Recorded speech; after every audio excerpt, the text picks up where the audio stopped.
Step into Value Zone. Value Zone. Hypermart. Button check.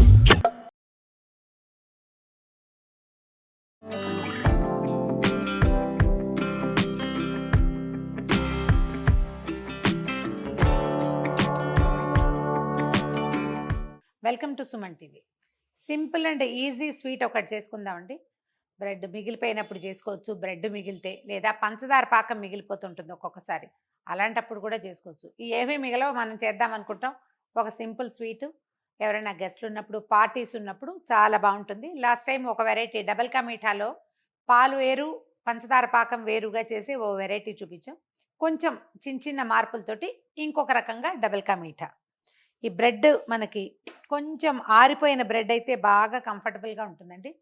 తేగానే వస్తే కనుక అది మెత్తగా ఉండి సొదల అయిపోతుంది. కొద్దిగా ఆరనిచ్చామంటే మనకి ఇవి బాగా వస్తాయి. ఈ బ్రెడ్ క్రమ్స్ ఎక్కువ రాలిపోకుండా ఉంటాయి అన్నమాట. ఇలా కొంచెం ఒకసారి దులిపేసి ఎక్స్ట్రా క్రమ్స్ని, ఈ బ్రెడ్ రవ్వలుగా ఉంటుంది కదా, అది తీసేయండి. ఈ పక్క భాగాలు తీసేద్దాము.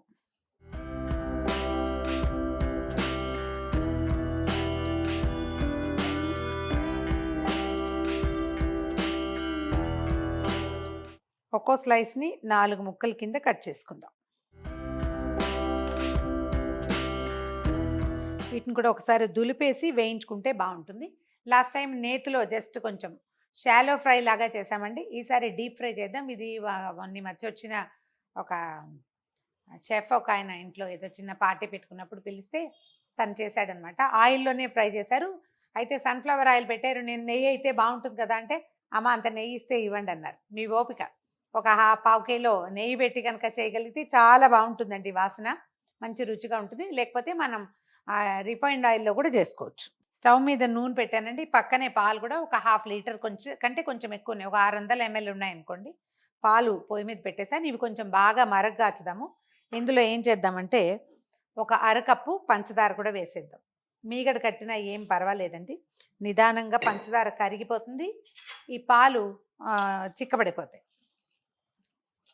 దీంట్లో ఫుడ్ కలర్ వేసుకోవచ్చండి. ఒకవేళ మీకు ఆరెంజ్ కలరు అలాంటివి ఇష్టం ఉంటే.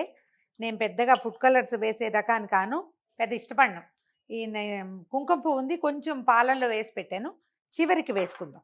ఇందులో కూడా వేసేసుకోవచ్చులేండి, వేసేద్దాం. వేస్తే ఏమవుతుందంటే కొంచెం రంగు బాగా వస్తుంది. బాగా నలిపితే ఎక్కువ కలర్ వస్తుంది. చిన్న లైట్ షేడ్ వస్తుందండి. మనం ఫుడ్ కలర్ వేస్తే వచ్చేంత రిచ్ రంగు రాదు, దీంతో బాగా ముదురు రంగు రాదు. కానీ దీని వాసన చాలా బాగుంటుంది. ట్రై చేసి చూడండి. మనం 1 గ్రాము 300-350 ఉంటుంది. ఇందులో ఎన్ని వేస్తాము? ఒక 10 రేఖలు వేస్తే చాలు మనకి. రుచి ఆరోగ్యానికి కూడా మంచిది అంటారు. నూనె కాగిపోయింది. మనం ఈ బ్రెడ్ స్లైసెస్ నేను మొత్తం 6 స్లైస్లేనండి పెట్టుకున్నాను. వేయించేసేద్దాం.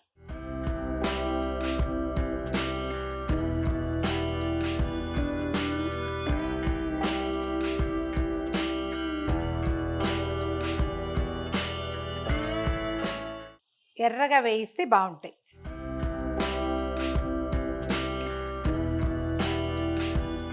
కొంచెం ఎర్రగా ముదురు రంగులోకి వేగాక వీటిని తీసేసి తర్వాత వాయి వేసేయండి. పాలు కొంచెం హైలోనే ఉంచానండి. అవేంటంటే 1/2 లీటర్ పాలు ఇంచుమించుగా 1/2 లీటర్ అయిపోతే బాగుంటుంది. ఈ నూనె స్టవ్ కూడా హై ఫ్లేమ్ మీద లేకపోతే బ్రెడ్ అంతా నూనె పీల్ చేసుకుంటుంది. ఎక్కువ ఫ్లేమ్లోనే ఉంచండి. ఆఖరి వాయి కూడా వేయించేసానండి. ఇంకా నూనె తీసి పక్కన పెట్టేసేయచ్చు. మన పాలు కూడా దాదాపుగా మరిగిపోయినాయి. ఓకే, పాలు బాగా మరిగిపోయినాయండి. సగానికి అయిపోయినాయి. సిమ్లో పెట్టేద్దాము. ఇప్పుడు ఏం చేద్దామంటే మనం ఈ బ్రెడ్ని నూనెలో వేయించాం కదా, అది తెలియకుండా కొంచెం మోసం చేయటం అనమాట. కొద్దిగా నెయ్యి వేద్దాము. పాలతోటి నేతి వాసన రాదండి, పాలతోటి పాల వాసనే వస్తుంది. ఇందులో నెయ్యి పడితేనే మనకి అది ఆయిల్ వాసన రాకుండా ఉంటుందన్నమాట. 1 స్పూను నెయ్యి వేసాను. ఇప్పుడు ఏం చేద్దామంటే ఈ బ్రెడ్ ముక్కల్ని ఇందులో పరిచేద్దాం. సాధ్యమైనంత వెడల్పాటు వేసుకుంటేనే మనకి వీలు. ఇవన్నీ కరకరలాడుతూ ఉన్నాయి చూడండి.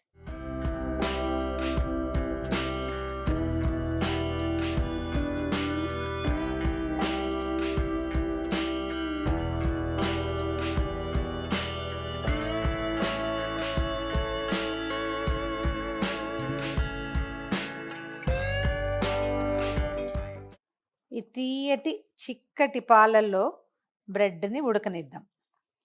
ఇంకా పైన పంచదార పాకం అవి పోసేదేం లేదండి, కొంచెం కోవా వేసుకుంటే అయిపోతుంది. ఒక 4-5 నిమిషాల పాటు మూత పెట్టి ఈ ముక్కల్ని మగ్గనిద్దాం. మధ్యలో ఏం కదపద్దు, ముట్టుకోవద్దు. ఎలా ఉన్నది ఇంకా దాన్ని అలా ఉంచేయటమే. ఈ లోపల మనం కాసిన కిస్మిస్లు, జీడిపప్పులు వేయించి పక్కన పెట్టేసుకుందాం. ఏలక్కాయల పొడి ఒకటి తీసి పక్కన పెట్టుకుంటే ఇవి మొత్తం కలిపేస్తే స్వీట్ తయారైపోతుంది. పాలు మొత్తం పీల్చేసిందండి.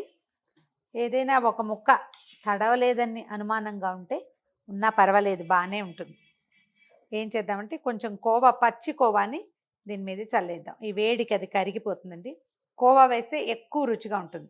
దొరికితే మనకు అవకాశం ఉంటేనే, లేకపోతే మనం కండెన్స్డ్ మిల్క్ పౌడర్ లాంటివి కూడా వేసుకోవచ్చు. ఈ అజ్మీరీ కలాఖండ్ లాంటివి, కలాఖండ్ దొరుకుతుంది, 2 కలాఖండ్లు చిదిపి వేసినా కూడా బాగుంటుంది. వేడికి అది సెట్ అవుతుంది. నేను ఇంచుమించుగా ఒక 25-30 గ్రాములు, ఒక 50 గ్రాముల లోపల వేసాను అనుకోండి. తర్వాత స్టవ్ ఆపేస్తున్నాను. కొంచెం ఏలక పొడి చల్లేద్దాము. తర్వాత జీడిపప్పులు, కిస్మిస్లు వేయించాను, అవి కూడా వేసేద్దాం. స్టవ్ ఆపేసి దీన్ని స్టవ్ మించి తీసి పక్కన పెట్టి ఒక 5 నిమిషాల పాటు సెటిల్ అవ్వనివ్వండి. ఇందులో ఇంచి తీసి సర్వింగ్ బౌల్లో ఇప్పుడే పెట్టకూడదు. అది బాగా సెటిల్ అయిపోయాక మొత్తం ఉన్న కాస్త తడిని పీల్చి చిక్కగా దగ్గరకు అయిపోతుంది. ఆ తర్వాత డైరెక్ట్గా అందులో ఇంచే సర్వ్ చేసుకుంటే సెటిల్డ్గా ఉంటుంది. పైనుంచి జీడిపప్పులు అవి వస్తాయి, చాలా బాగుంటుంది. ట్రై చేసి చూడండి. సింపుల్ డబల్ కా మీఠా చాలా రుచిగా ఉంటుందండి.